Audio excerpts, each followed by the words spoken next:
Surat perkenalan usaha merupakan surat yang paling umum digunakan dalam komunikasi bisnis. Nah, untuk menjalin kontak, meminta informasi, dan lain-lain. Nah, surat perkenalan ditujukan untuk memperkenalkan usaha perusahaan beserta produk atau jasa yang disediakan perusahaan tersebut untuk memenuhi kebutuhan calon konsumen. Nah, di sini saya sajikan contoh dari surat perkenalan usaha.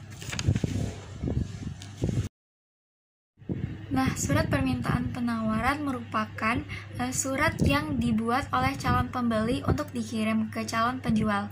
Nah, isi surat tersebut ditujukan untuk meminta keterangan mengenai suatu barang yang dijual yang akan dibeli oleh pembeli. Penawaran merupakan surat yang berisi tentang penawaran yang ditunjukkan kepada suatu instansi atau perusahaan. Nah, surat penawaran ini bisa disebut dengan surat jual. Tujuan dari surat penawaran ini adalah untuk menawarkan jasa atau barang. Surat pesanan merupakan surat resmi yang dikeluarkan oleh instansi atau perusahaan untuk memfasilitasi pesan memesan secara resmi. Nah, surat pesan ini ditunjukkan untuk memesan suatu barang ke perusahaan atau instansi lain.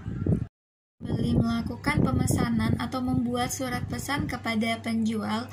Nah, penjual bisa membalas surat pesanan tersebut, kemudian pembeli melakukan konfirmasi atau persetujuan. Namun bila bisa juga dengan penjual melakukan pembeli melakukan surat pesanan atau membuat surat pesanan kepada pembeli langsung membuat surat pengiriman barang. Jadi surat tersebut secara opsional sesuai dengan ketentuan perusahaan atau instansi tersebut.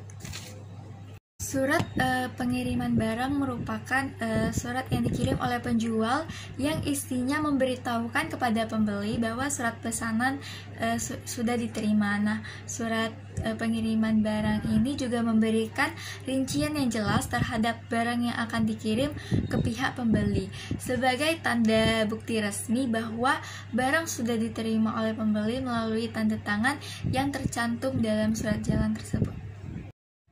Kemudian ada surat pemberitahuan barang atau surat klaim.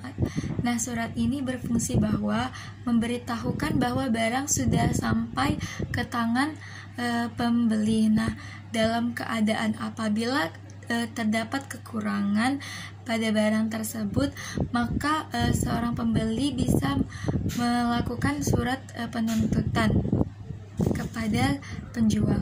Kemudian ada surat balasan, klaim atau surat adjustment. Nah, surat ini berfungsi sebagai balasan dari surat penuntutan dari pembeli.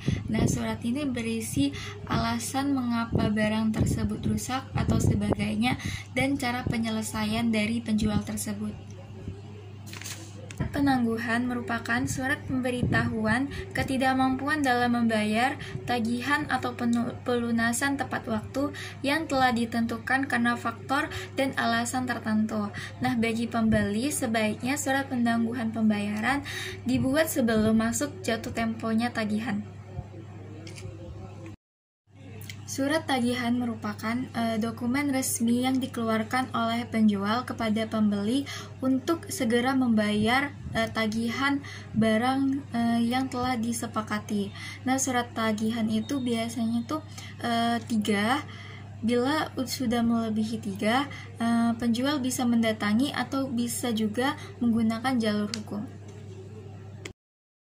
Surat pembayaran merupakan surat bukti resmi yang dilakukan oleh pembeli kepada penjual bahwa barang tersebut telah dibayar.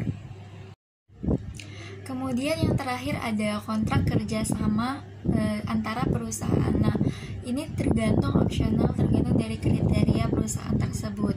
Kontrak kerjasama ini berhubungan dengan kelanjutan dari hubungan antara perusahaan, antara penjual dan pembeli. Demikianlah presentasi dari saya. Bila ada kesalahan atau kekurangan mohon dimaafkan. Semoga bermanfaat bagi kita semua.